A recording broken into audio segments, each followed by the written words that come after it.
여호수아 8장 지난주에 저희가 9장을 보았고 이제 오늘은 8장을 봅니다. 다음 주에는 7장을 볼 텐데요. 거꾸로 가는 이유가 있습니다. 여호수아 1장부터 쭉 보면 이렇게 언덕으로 올라가듯이 낮은 데에서부터 높은 데로 쭉 이야기가 이어져 갑니다. 그런데 여호수아의 전쟁을 거꾸로 보면 9장에서부터 거꾸로 보면 실패하고 다시 올라서고 실패하고 다시 올라서고 이 계단 올라가듯이 이렇게 올라가는 것을 보게 됩니다. 1장부터 쭉 봐도 좋지만 9장부터 거꾸로 여호수아를 보면서 저희가 이 말씀 속에서 있는 은혜를 좀 찾으려고 하는데요. 오늘은 7장, 8장을 통해서 실패한 후에 갖는 지혜라는 제목으로 좀 보려고 합니다. 8장의 배경이 7장입니다. 그러면 7장은 무슨 이야기인가? 우리가 너무나 잘 아는 여리고성을 무너뜨린 이후에 이스라엘 백성들이 한껏 고무되어 있었습니다. 왜 그러냐면 여리고성은 가나안 전 지역에서 가장 크고 가장 강력한 성입니다. 그런데 그 가장 크고 가장 강력한 성을 이스라엘이 정복했습니다. 그래서 여리고성을 정복한 이 사건으로 말미암아서 가나안 지역의 원주민들의 간담이 서늘해졌습니다. 여리고는 무너지지 않는 성이었고 이스라엘 백성들이 이론상으로는 도저히 이기거나 승리할 수 없는 성입니다. 왜 그러냐면 이 당시 여리고성은 가나안 전 지역에 영향력을 끼치는 가장 강력한 부족, 가장 강력한 성이었습니다. 그런데 문제가 가나안 정복전쟁을 시작하면서 가장 강력한 성을 이긴 겁니다. 그러니까 이방인들의 마음은 서늘해졌고 반대로 이스라엘 사람들은 기고만장해 있었습니다. 그리고 나서 두 번째 전쟁에 들어섰습니다. 여리고성에 비교하면 아이성은 정말로 작은 성입니다. 아이라는 뜻이 작다라는 뜻입니다. 즉 성을 지었는데 그 성을 보면서 작다 이렇게 표현할 정도면 얼마나 작은 성인지 우리가 이해할 수 있습니다. 이것은 고대 이 시대에 사람들이 성을 쌓는 그러한 관습처럼 하는 게 있습니다. 주성, 즉 메인 큰 성이 있고 그 성에 붙어서 반나절거리 한 2km에서 3km 정도 떨어져서 본성에 딸려있는 성들이 한 2곳, 3곳 정도 있습니다. 한 큰 성마다 가까이 붙어서 반나절거리 한 2, 3km의 두 성에서 세 성들이 요 주성 외곽에 있습니다.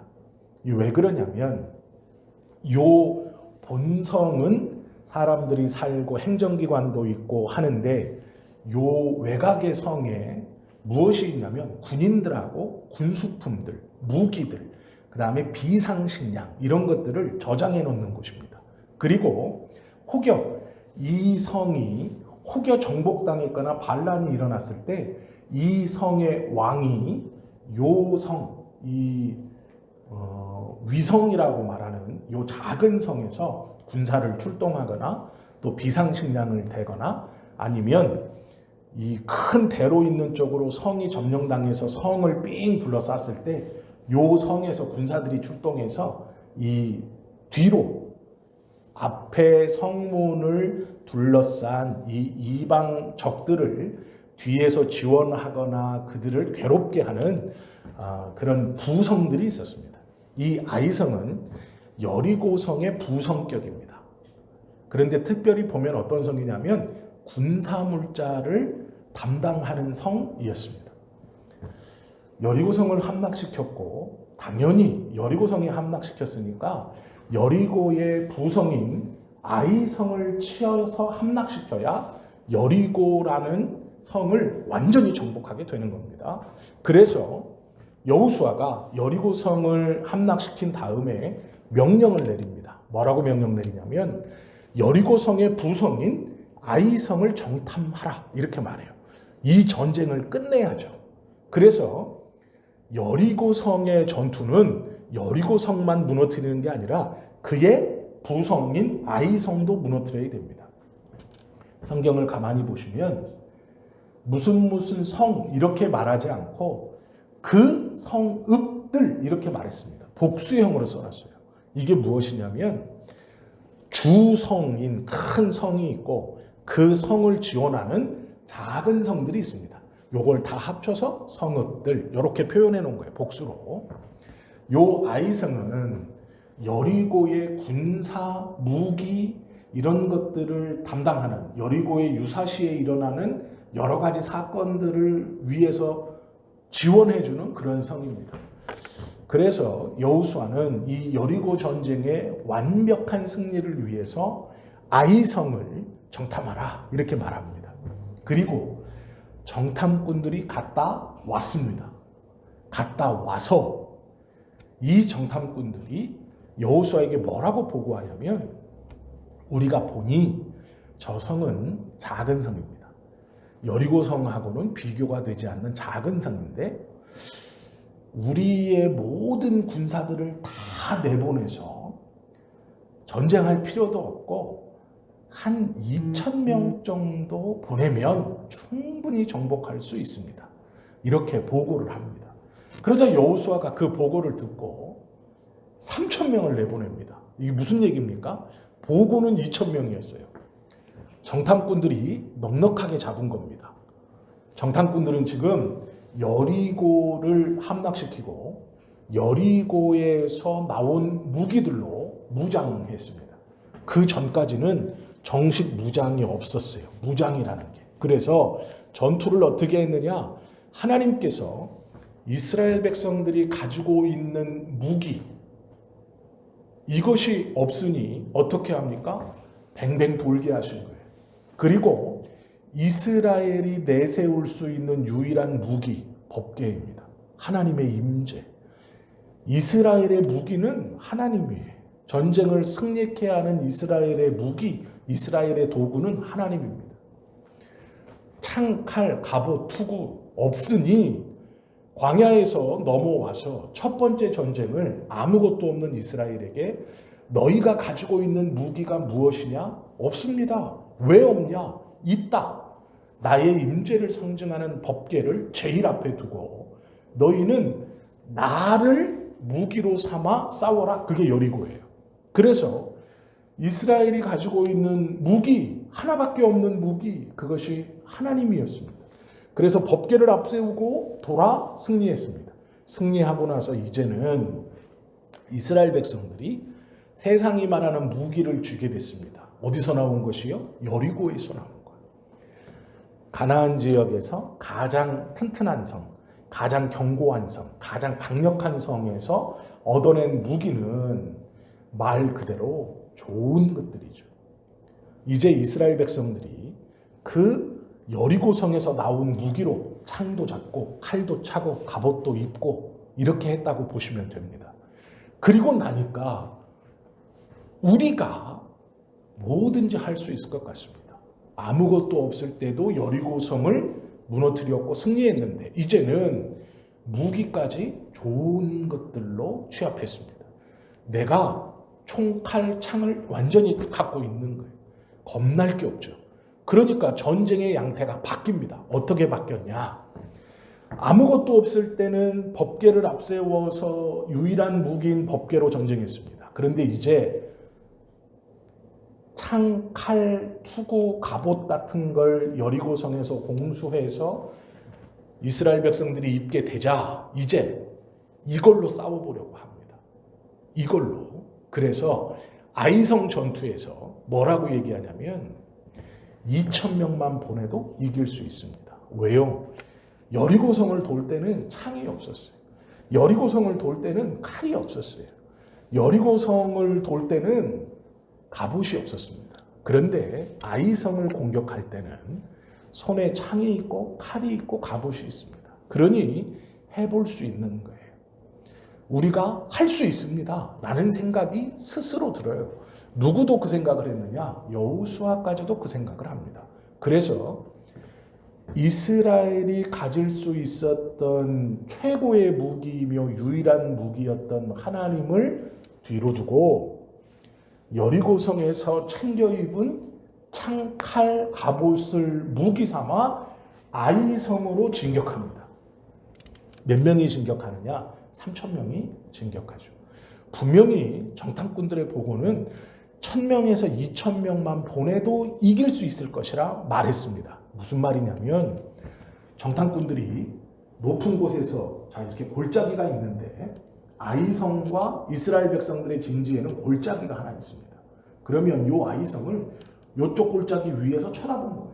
쳐다보니 1,000명이면 충분히 정복할 수 있을 것 같은데 규모를 보니까 1,000명만 가도 여리고에서 장만한 칼과 창과 갑옷을 입은 이스라엘 젊은 군인들 1,000명만 보내면 아이성은 이길 수 있어. 그런데 돌아와서는 보고를 어떻게 합니까? 안전하게 하는 거예요. 안전하게 부풀려서. 정탐할 때는 1,000명이었는데 보고할 때는 한 1,000에서 2,000명만 보내도 충분합니다. 보고는 안전하게 했어요. 2,000명. 그 얘기를 듣고 여호수아는 더 안전하게 3,000명을 보내기로 결정합니다. 이건 무조건 승리하는 공식이에요. 세상의 기준으로 보면 여리고성에서 마련한 좋은 무기를 가진 이스라엘 젊은 군인들이 조그마한 아이성을 점령하러 가는데 정탐꾼이 직접 그 성을 보고 보고한 것은 1,000명에서 넉넉 잡아 2,000이면 충분히 이깁니다였어요. 그런데 여호수아는 거기에 더 보태서 안전하게 3,000명을 보내자 해서 3,000명이 간 겁니다. 그런데 문제는 골짜기를 넘어가지도 못했어요. 이스라엘군 3,000명이 아이성을 치러 골짜기를 넘어가지도 못했어요. 겁을 먹고 가만히 있을 거라고 생각했던 아이성에서 오히려 골짜기 너머까지 쫓아나와서 이스라엘을 쫓아보내는 거예요. 그러면서 어떤 일이 벌어졌느냐? 5절 보시면 7장 5절 보시면 4절 보면 백성 중 3,000명쯤 그리로 올라갔다가 여호수아가 3,000명을 보낸 겁니다. 아이 사람 앞에서 도망하니 골짜기도 건너보지 못하고 거꾸로 이제 도망오는 거예요.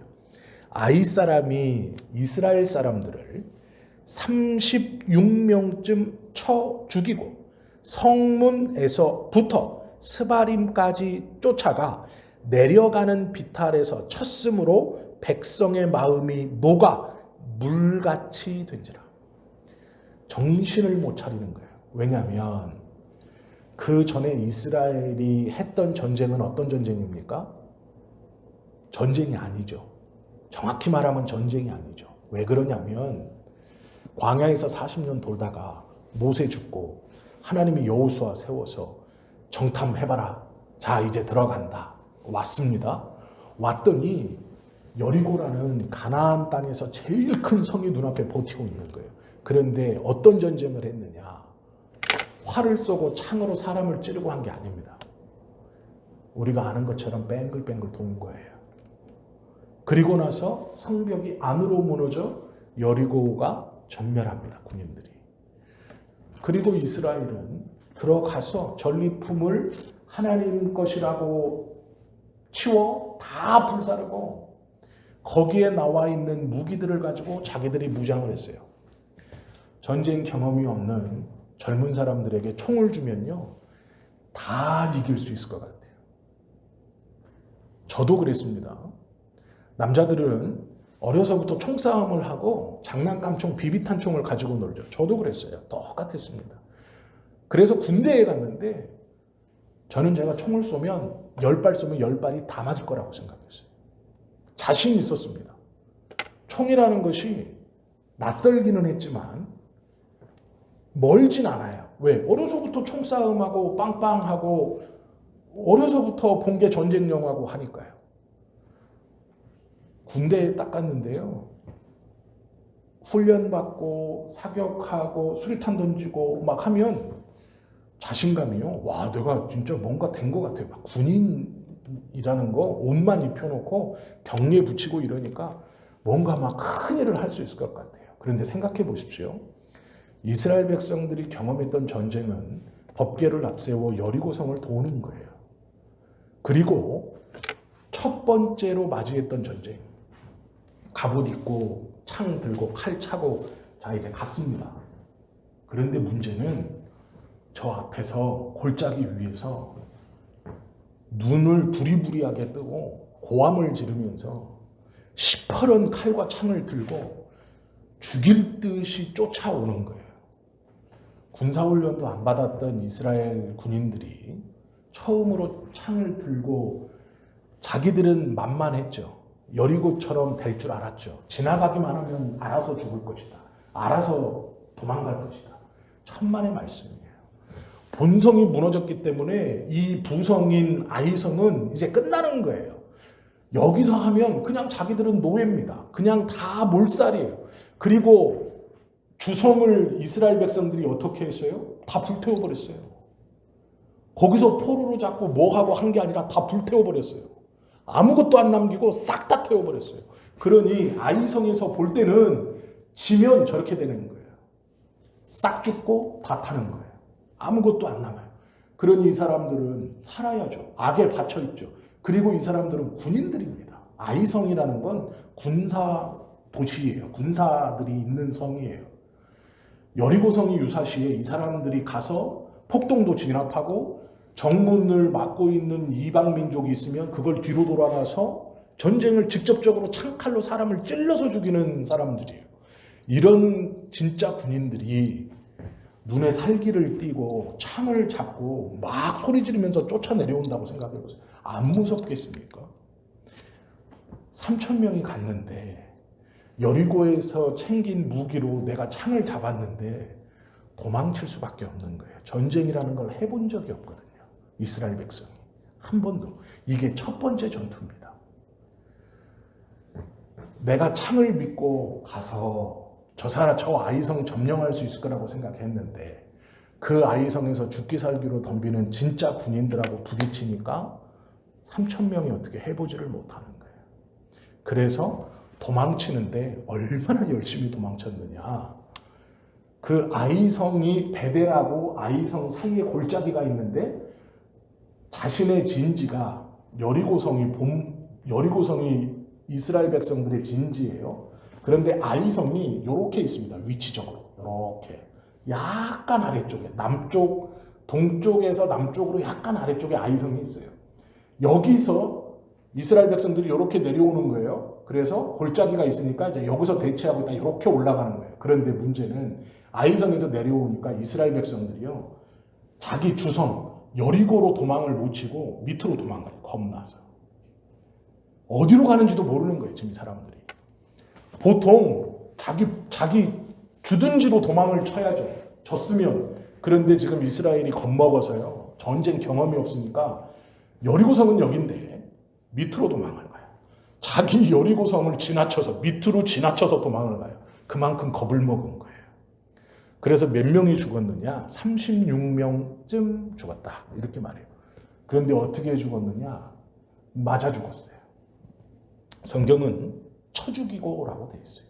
쳐 죽이고. 이건 맞아 죽은 거예요. 찔려 죽은 게 아니고 맞아 죽은 거예요. 그러니까 두려워서 아무것도 못하고 맞아 죽은 거예요.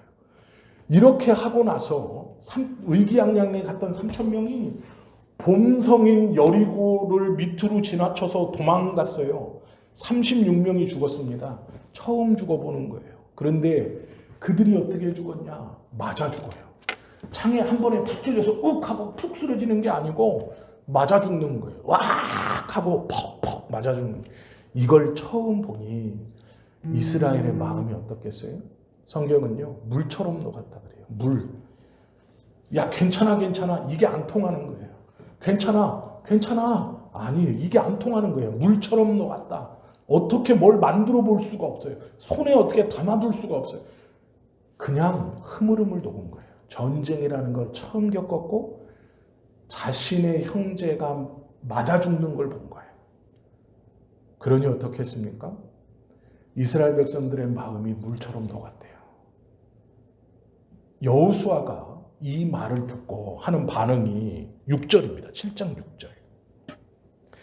여호수아가 옷을 찢고 이스라엘 장로들과 함께 여호와의 궤 앞에서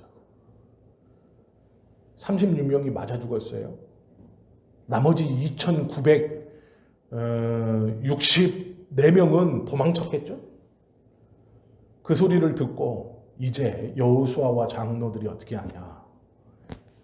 여리고에서 가졌던 손에 쥐고 있던 칼, 창 이거 내려놓고요. 옷을 찢었다는 얘기는 아무것도 걸치지 않고 갖고 있지 않다는 거예요.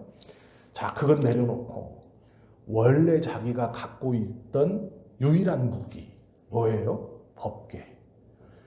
전쟁에서 자신들이 유일하게 사용했던 무기. 그 법궤 앞에 장로들과 여호수아가 옷을 찢고, 옷을 찢었다는 얘기는 아무것도 안 들었다는 얘기예요. 납작 엎드립니다. 궤 앞에서 땅에 엎드려 머리에 티끌을 뒤집어 쓰고 저물도록 있다가 해가 집니다. 이제 그 앞에서 망연자실하게 있는 거예요. 납작 엎드려서 땅에다 머리를 대고 납작 엎드려 있는 거예요. 그러다가 이제 날이 저물었어요. 여호수아가 이렇게 말합니다. 슬프도소이다 여호와여, 어찌하여 이 백성을 인도하여 요단을 건너게 하시고 우리를 아모리 사람의 손에 넘겨 멸망시키려 하셨나이까. 우리가 요단 저쪽을 만족하게 여겨 거주하였더라면 좋을 뻔하였나이다. 주여, 이스라엘이 그의 원수들 앞에서 돌아섰으니 내가 무슨 말을 하오리까. 가나안 사람과 이 땅의 모든 사람들이 듣고 우리를 둘러싸고 우리 이름을 세상에서 끊으리니 주의 크신 이름을 위하여 어떻게 하시려 하나이까 하니.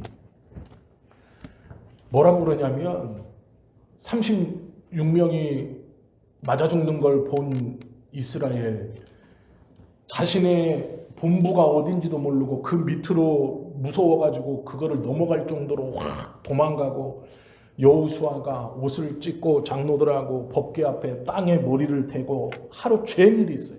그리고 해가 지니, 이 해가 졌다는 얘기가 뭐냐면요, 아, 해 질 때까지 있었구나, 이게 아니고요.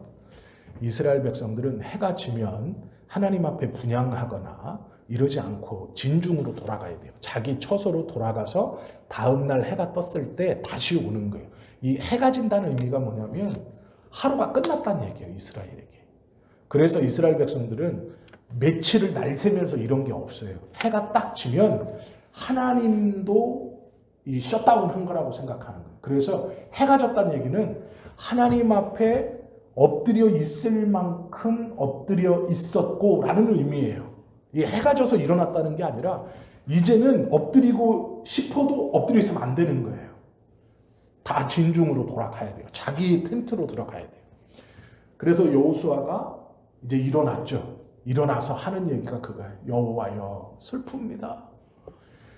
우리가 요단 저쪽에서 40년 동안 살 때도 뭐 풍요롭진 않았지만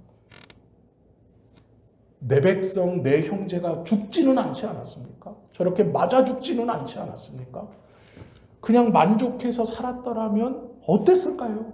그런데 약속의 땅이라고 요단강을 넘어 이 가나안 땅을 우리에게 주셨는데 이렇게 패배하니 가나안 사람 모두가 우리를 비웃을 것입니다. 이제 어떡합니까? 라고 하는 거예요. 그랬더니 여호와께서 이렇게 말씀하시죠. 10절, 여호와께서 여호수아에게 이르시되 일어나라. 어찌하여 이렇게 엎드렸느냐. 일어나라. 왜 엎드려 있냐. 이거예요. 그런데요, 그렇게 끝내는 게 아니고 11절에 보시면 이스라엘이 범죄하여 내가 그들에게 명령한 나의 언약을 어겼으며 또한 그들이 온전히 바친 물건을 가져가고 도둑질하며 속이고 그것을 그들의 물건들 가운데 두었느니라. 하나님께서 여리고성을 무너뜨려 주실 때 이스라엘이 가지고 있던 유일한 무기는 법궤예요. 하나님의 임재의 상징인 법궤. 그거 앞세우고 전쟁한 거예요. 여리고에서 무기를 자기 손에 창을 딱 쥐자 이 법궤가 뒤로 빠지고 세상에서 말하는 세상에서 제일 좋은 무기를 들고 저 조그만 성 우리는 많은 사람 자 가자 했는데 패배합니다. 이게 첫 번째 잘못이에요. 진짜 무기를 놔두고 허울 좋은 무기를 들고 이 허울 좋은 무기가 전쟁에서 승리하게 해줄 거라고 생각했어요. 그리고 가서 패배했습니다. 그런데 문제는 이 허울 좋은 무기를 들고 가서 졌다는 게 아니에요. 하나님은.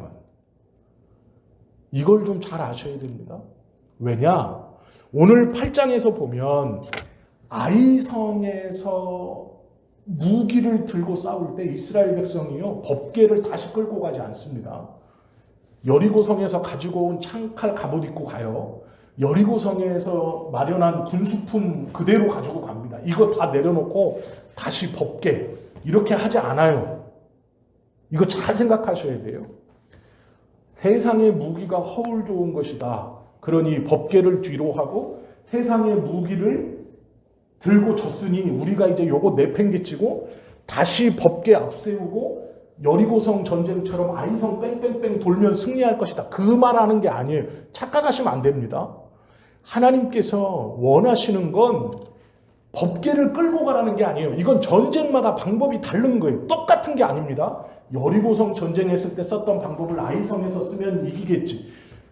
우리가 착각하는 게 우리의 삶의 문제를 해결할 때 그래 내가 10년 전 어떤 큰 문제가 있을 때 하나님 앞에 새벽마다 나와서 기도했어. 그리고 한 2주쯤 기도했을 때 하나님이 응답 주셔서 그 문제가 해결되었지. 자, 10년이 지났습니다. 어떤 문제가 생겼어요. 자, 내가 또 이 사람한테 연락해봐도 안 되고 저 사람한테 연락해봐도 안 되니까 아 그래 10년 전에 비슷한 문제 있을 때 내가 새벽마다 나가가지고 기도했는데 한 2주쯤 지났을 때 응답하셨지. 그러면 이번에 이 문제도 내가 새벽마다 나가가지고 2주 정도 기도하면 응답 주시겠지. 내가 새벽마다 나가가지고 그게 아니라는 거예요. 잘 생각하셔야 돼요. 하나님이 원하시는 건 하나님의 말씀에 대한 순종이에요. 그 문제마다 해결책으로 주시는 말씀은 달라요. 이스라엘이 왜 졌느냐? 여리고성에서 취한 무기 갖고 나가서 법궤 뒤로 빼서 그게 진 게 아니에요. 왜 졌느냐?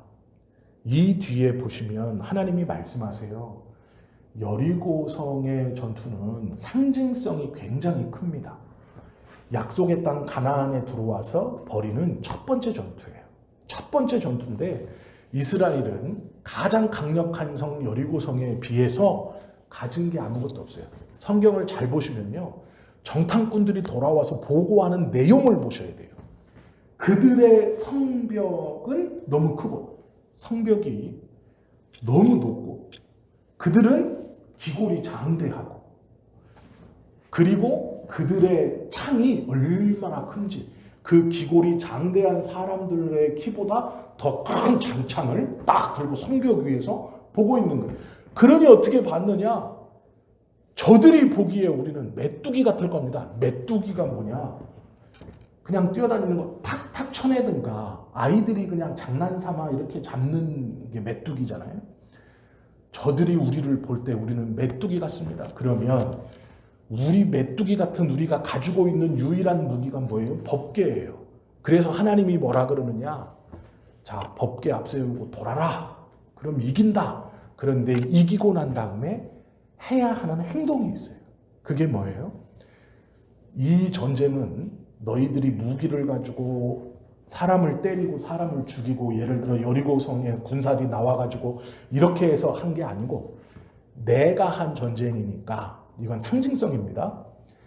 여리고성에서 가나안 지역의 가장 강력한 성인 첫 번째 가나안 전투 가장 강력한 성 여리고성 전투를 하나님이 하셨으니까 이 전쟁은 하나님만 하신 거예요. 하나님이 하신 거죠. 그러니 전리품을 너희가 가지면 안 된다라는 거예요. 이게 무슨 얘기냐면 이 시대의 전쟁에서 승리하면 그 이긴 나라가 진 나라의 백성들을 노예로 잡아가거나 그 나라의 물건들이나 귀중품들을 가지고 가요. 이게 전리품이에요. 전쟁에서 승리한 사람이 진 사람에게 갖는 권리예요. 뺏어가는 거예요. 이걸 우리는 뺏어갔다고 얘기하는데 이게 권리입니다. 권리.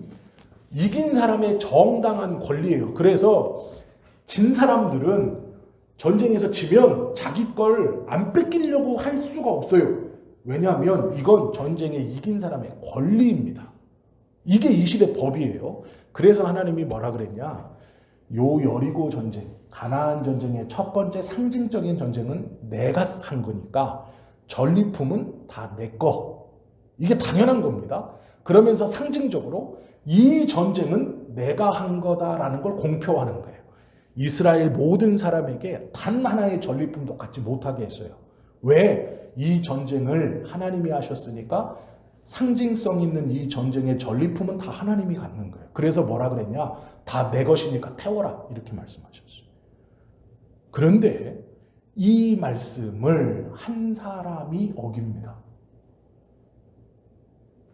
이스라엘 사람 중 하나가 들어가요. 여리고 성에. 좋은 게 있거든요. 그래서 이걸 감춰요.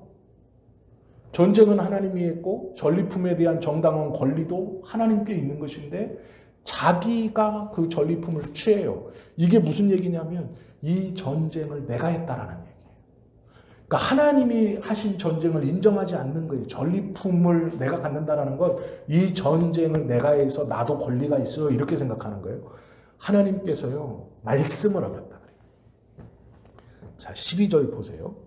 11절 이스라엘이 범죄하여 내가 그들에게 명령한 나의 언약을 어겼으며 또한 그들이 온전히 바친 물건을 가져가고 도둑질하여 속이고 그것을 그들의 물건들 가운데 두었느니라. 그러므로 이스라엘 자손들이 그들의 원수 앞에 능히 맞서지 못하고 그 앞에서 돌아섰나니 이는 그들도 온전히 바친 것이 됨이라.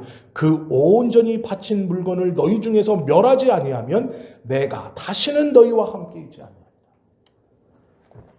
이 상징적인 여리고성 전투에서 하나님이 싸우셨으니까 전리품에 대한 온전한 권리도 싸우신 하나님에게 있는 것을 인정하는 것이 상징성이 있는 거예요.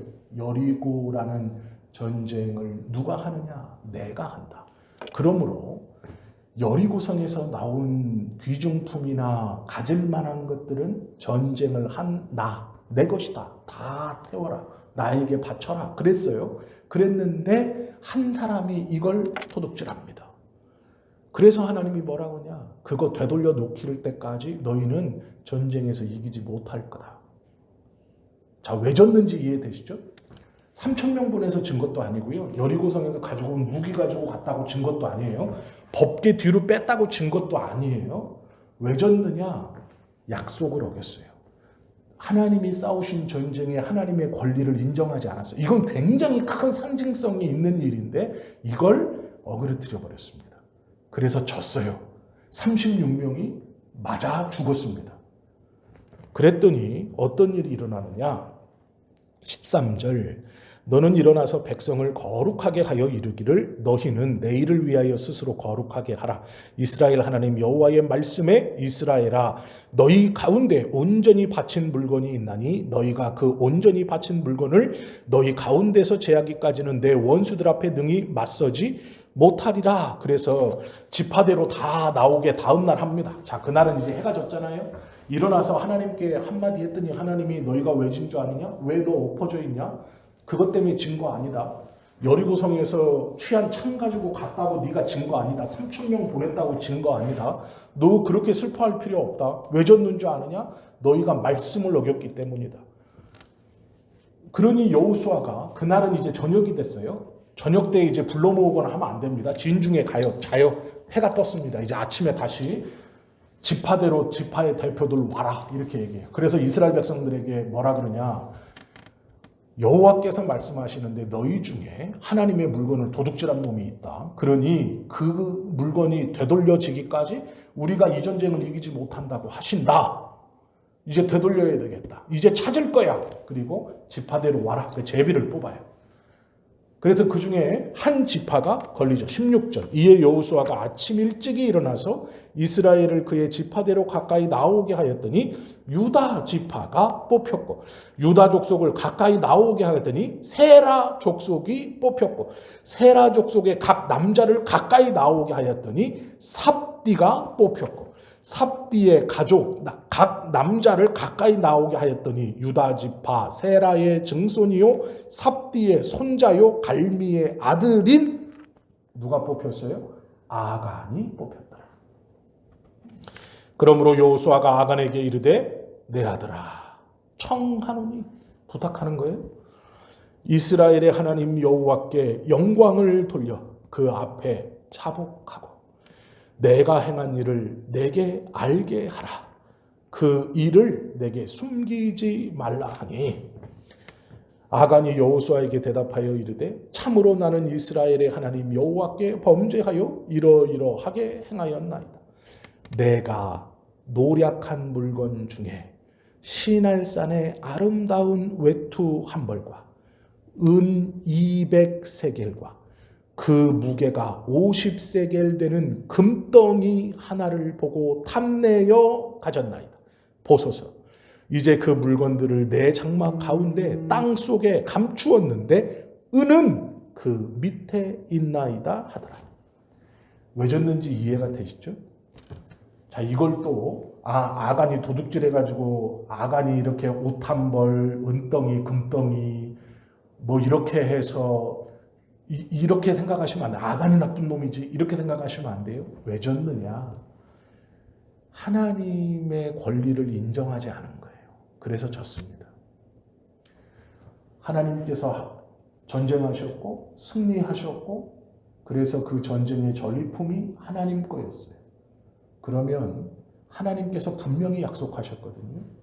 여리고 성은 내가 한 전쟁. 너희들은 아무것도 없지 않았냐? 무기도 없었고 아무것도 없지 않았냐? 그러니 이 전쟁은 내가 한 것이다. 인정해라. 예, 인정합니다. 그럼 다 태워라. 이거예요. 그런데 인정하지 못하는 거죠.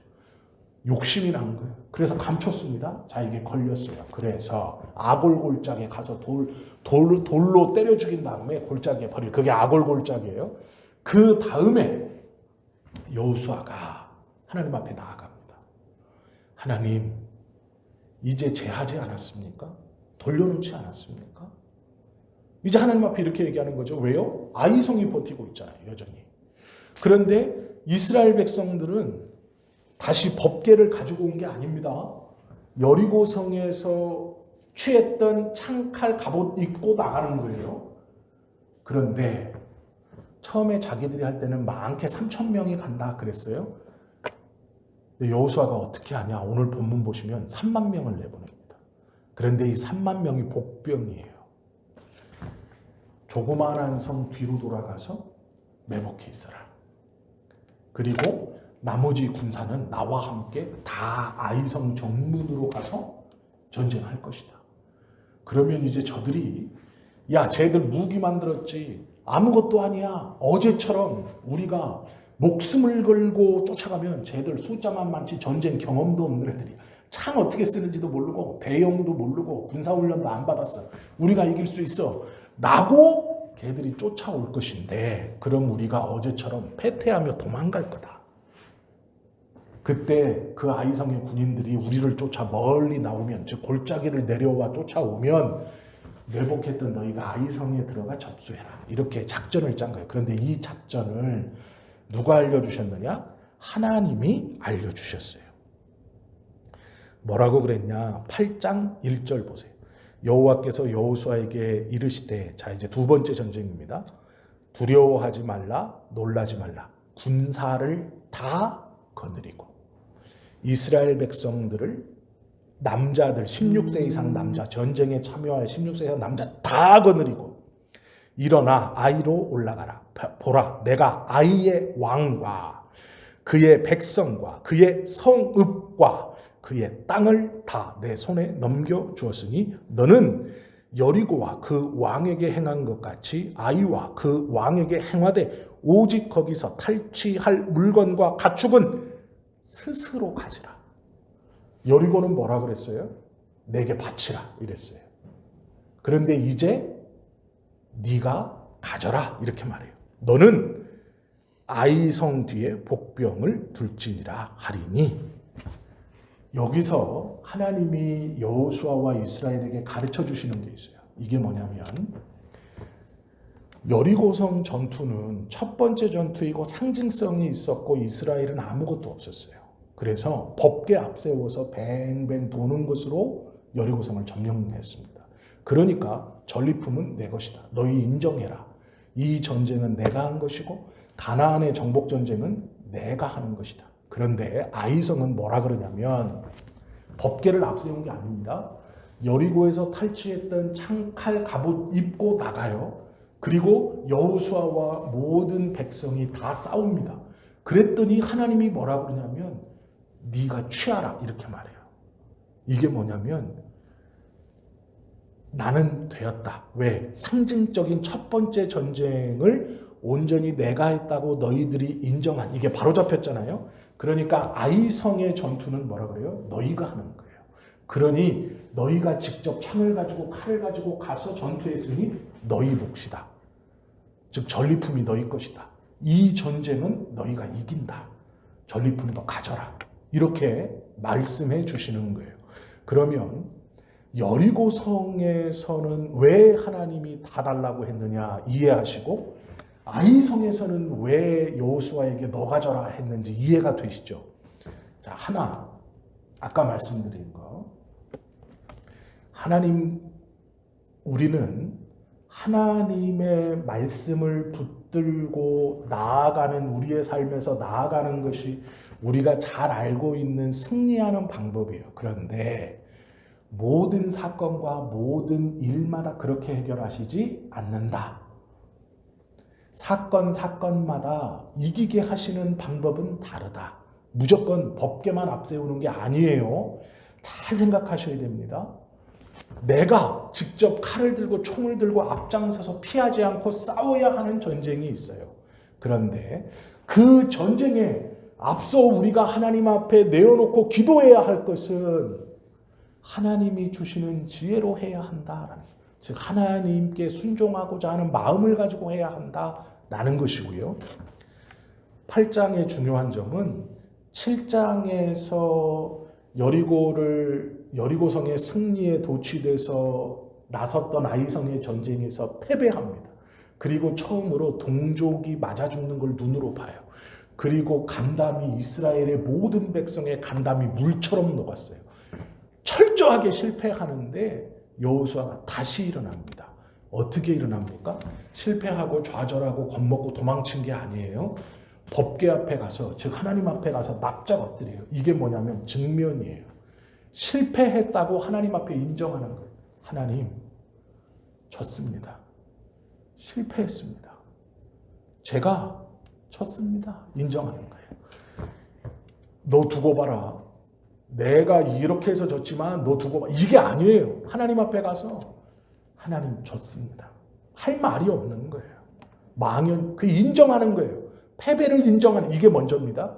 핑계대고 내가 진 게 아니야, 눈 돌리고 회피하는 게 아니고 인정하는 거예요. 졌습니다. 하나님 졌어요. 그 인정이 먼저예요. 인정하면 어떻게 됩니까? 직면해야 돼요. 좌절하는 게 아니라 직면해야 돼요. 그런데 그 직면을 누구 앞에서 해야 되느냐? 하나님 앞에서 해야 돼요. 즉 하나님 앞에 나와 하나님 졌습니다. 그리고 하나님 앞에 기도하는 거예요. 그 기도할 때 어떤 일이 일어나느냐? 직면하게 돼요. 내가 왜 졌나? 법궤를 안 끌고 가서? 아니에요. 여리고성에서 있는 칼을 내가 연습을 못해서? 아니에요. 그럼 법궤 놓고 이 칼만 들고 가서? 아니에요. 하나님 앞에 나아가서 기도하고 하나님 앞에 나아가 졌습니다 인정할 때 뭘 알게 되느냐? 왜 졌는지를 알게 돼요. 불순종했기 때문에. 내가 아직 모르는 어떤 불순종, 바로잡지 못한 나의 어떤 것이 있기 때문에 그걸 깨닫게 돼요. 그리고 다시 일어날 수 있는 용기를 얻게 돼요. 그런데 옛날하고 방법이 똑같지 않습니다. 하나님께서 주시는 지혜로 말미암아 일어나는 방법을 얻게 되는, 그래서 하나님 앞에 나아가 기도하며 인정하는 게 중요한 거예요. 실패한 다음 어떤 일에 실패했을 때 후회하는 게 아니라 하나님 앞에 나와서 하나님 졌습니다, 인정하고 직면하고 하나님 도와주십시오라고 기도하면 깨닫게 되는 첫 번째, 왜 졌는지를 알게 되고, 두 번째, 주저앉지 않고 하나님이 주시는 지혜로 다시 직면할 수 있는 용기가 생기는 거예요.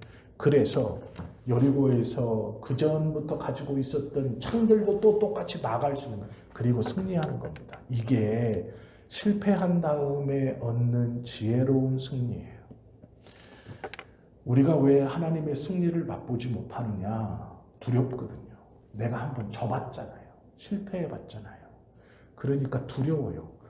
우리의 심령과 마음이 물처럼 녹아본 경험이 있어요. 맞서 싸울 힘이 없어요. 왜요? 내 힘으로만 하려고 그러니까. 내가 여리고성에서 취했던 제일 좋은 창, 제일 좋은 칼, 제일 좋은 갑옷, 이걸로 많은 사람들하고 충분히 저거 500명도 안 되는 아이성 군인들 우리 3,000명이면 이 좋은 무기 가지고 충분히 이길 수 있지. 가만히 창 땅에만 대고 줄만 서 맞춰서 있어도 이길 수 있지. 그래서 졌거든요. 그리고 이 두려움이 임했어요. 36명이 맞아 죽어요. 개처럼 맞아 죽어요. 그걸 처음 봤습니다. 이 두려움이 마음에 있는 거예요. 절대로 못 벗어납니다. 세상의 방법으로는 절대로 못 벗어나요. 어떤 방법밖에 없어요? 하나님 앞에 나와 기도하는 방법밖에 없어요. 이 슬픔에 벗어나는 방법은 기도하는 방법밖에 없어요. 그런데 그냥 기도하는 게 아니에요. 하나님 앞에 실패를 직면하는 거예요. 쳤습니다. 핑계댈 필요 없어요. 이래서 졌습니다, 저래서 졌습니다. 아니요. 쳤습니다. 드릴 말씀이 없어요. 하나님, 내가 쳤어요. 너무 두렵고 무서워요 라고 직면해야 돼요. 하나님 앞에 인정해야 돼요. 그리고 기도하는 거예요. 하나님, 왜 졌는지 깨닫게 해주십시오.